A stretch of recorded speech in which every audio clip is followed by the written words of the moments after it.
من حلويات الزمن الجميل les chansons sucrées. كل البيوت الجزائرية تعرف هاد الحلوى. حلوى economique غير بايظة وحبة ياغورت ناتور وعلبة فلان. انتي خدمتي أروع حلوى جميلة بسيطة، لكن اليوم جبتها لكم بطريقة مبتكرة بلمستي الخاصة. غيرت فيها شوية، طورت منها شوية باه تكون أبن وألذ. السلام عليكم متابعاتي الكريمات، نتمنى يا رب أن تكونوا في أحسن حال. إن شاء الله يلقاكم هذا الفيديو أنتم بصحة جيدة. كما كنت ذكرت في المقدمة إنه حلوة اليوم من حلويات الزمن الجميل اللي كانوا يفرحونا بهم أمهاتنا مع قهوة عشية، لكن بطريقة مبتكرة مع إضافات درتهم أنا بلمستي الخاصة، حبيت نبارطاجيها معاكم. كما تشوفوا أمامكم الحلوى تحكي على نفسها، الشكل أكيد مألوف عندكم ولكن طريقة مبتكرة. خلينا نكتشفوا مع بعض السر اللي يخلي هذه الحلوى تكون يعني تدوب في الفم، طرية وحشوة بنينة بنينة. نجوز مباشرة لطريقة التحضير. في الريسيبيون تاعي راح نحط علبة ياغورت ناتشور مع بيضة. العلبة تاع الياغورت راح نكيل بها كيلة مارغرين تكون دايبة وكيلة زيت. راح نضيف ليها علبة فلان بذوق الفاني. هنا راح نكهوها بالفلان وراح يعطينا ذوق ولا أروع. ومن بعد رايحة نضيف 2 ملاعق أكل من السكر الناعم. هنا اعتدلت في إضافة السكر لأنه الفلان ديجا راه حلو، ومن بعد الحشو راح يكون حلو عفوا. باه تجينا الحلوى تاعنا يعني الحلاوة تاعها مش بزيادة. شوفوا معايا راح نحرك بالفواه، من بعد رايحة نحط في بول ورايحة نخلطها بالبراميكسر. أنا رايحة ندير البراميكسر باه نتحصلوا على خليط كريمي والمكونات كامل يدخلوا في بعضهم، باه لما نضيف أو نشيح باللافارين ما تتشققليش العجينة، باه نتحصلوا على عجينة تكون لينة. شوفوا معايا أنا ضربتها مليح بالبراميكسر، تحصلت على خليط كريمي يشبه للمايونيز. من بعد رجعت الخليط للريسيبيون وراح نبدأ نضيف المكونات الأخرى. أنا هنا عندي يعني بعد ما لحيت الكاوكاو يعني سيرته هاديك البودرة تاعو حبيت نضيفها للحلوى تاعنا راح يزيدها بنة. شوفوا معايا هادي البودرة تاع الكاوكاو ضفتها للخليط فقط باه نزيد البنة، لأنه هنا الكاوكاو راح نستخدمه من بعد في الحشو. رايحة نحرك بالفوي ومن بعد نبدأ يعني نشيّح بلافارين، عفوًا قبل لافارين راح نضيف حوالي 50 جرام أو 4 ملاعق من الكاكاو الخام، نوعية جيدة، يُفضّل إنه نخدمه يعني أو نستخدمه كاكاو نوعية جيدة. ومن بعد نبدو نشيّحه بلافارين. أنا هنا هذه لا quantité دات لي 2 كيسان فرينة. شوفوا معايا رايحة نصيّر لافارين الكاس الأول ونصيّر الكاس التاني. 2 كيسان فرينة وما ضفتش الخميرة. ملاحظة هنا أنا ما استخدمتش لا levure chimique. شوفوا معايا حذاري هنا، يعني كونوا حذرين في إضافة لافارين، لأنه هذه العجينة لو كان نشيحوها من بعد مش راح تنجح ورايحة تتشقق لما نجيو نحشيوها بالحشو ويتفتح ويخرج لينا لفاغس وما تنجحش لينا الحلوى تاعنا. أنا هنا يعني ضفت 2 كيسان فرينة، في الأخير حسيتها مازالت شوية طرية، ضفت غرفة واحدة تاع أكل فرينة. حذاري لهنا لازم العجينة تاعنا تكون طرية باه لما نجيو نحشيوها ما تتفتحش لينا. شوفوا معايا أنا لما ضفت غرفة تاع فرينة فقط لأنه كانت شوية طرية.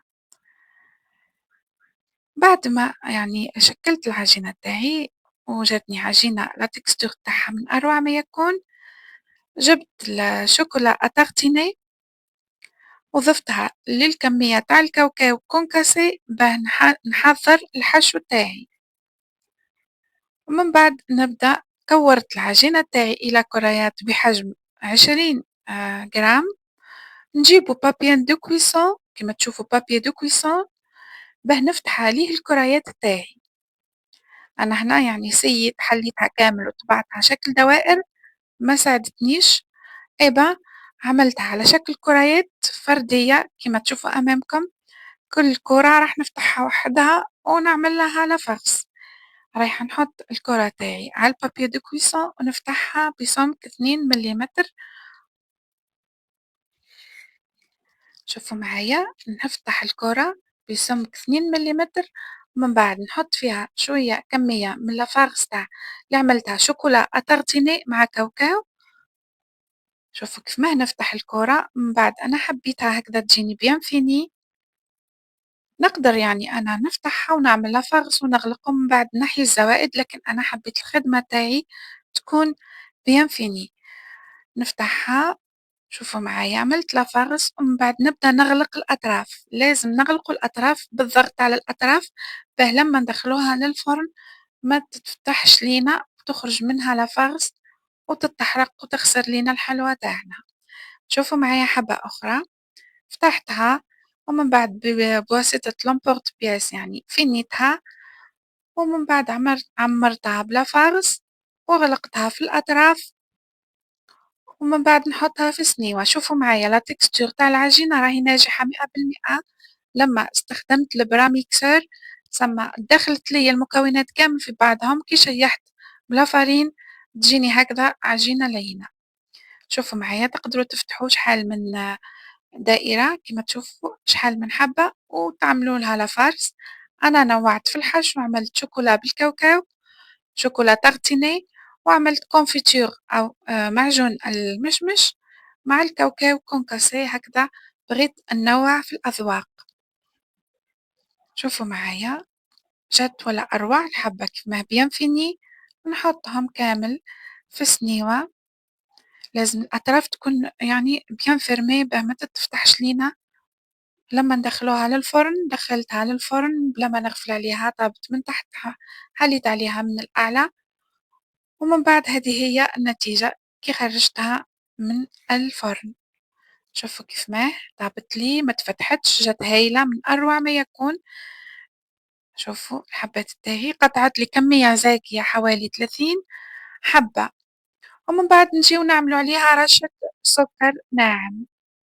أنا هنا يعني نوّعت في الأذواق، يعني عملت سكر ناعم وكذلك عملت ليها الكاكاو، كاين حبّات خلّيتهم يعني رمّيتهم أو رشيتهم بالكاكاو. شوفوا جات حلوى رائعة بنينة، حشوها هايل ما شاحش بقى طري من داخل. لعشاق الشوكولا هذه الحلوى ليكم. أنا يعني حبيت نعمل les chaussons sucrés بلمستي طريقة مبتكرة بطريقتي. زمان كانوا يعملوها يعني بلا ما يضيفوا لها الكاكاو، يعملوها بالكونفيتور مع نوا دو كوكو مع الكاوكاو. أنا حبيت ننوّع، لعشاق الشوكولا هذه الحلوى ليكم. نتمنى متابعتي إني توفقت في الشرح، أتمنى تعجبكم، جربوها أكيد راح تنجح لكم. تبعوا الخطوات فقط والنصائح اللي قدمتهم أكيد راح تتحصلوا على حلوى من أروع ما يكون. جات هايلة بنينة زاكية بحبة بيض علبة يا أخت تتحصلي على كمية معتبرة. نتمنى إنه الفيديو أو إنه الوصفة نالت إعجابكم. متابعاتي الكريمات إن شاء الله إلى الملتقى. فضلا منكم وليس أمرا، لايك للفيديو باه يطلع وتعم الفائدة، والبرتاج أكيد، والمتابعات اللي دخلوا جداد نتمنى ليكم إنه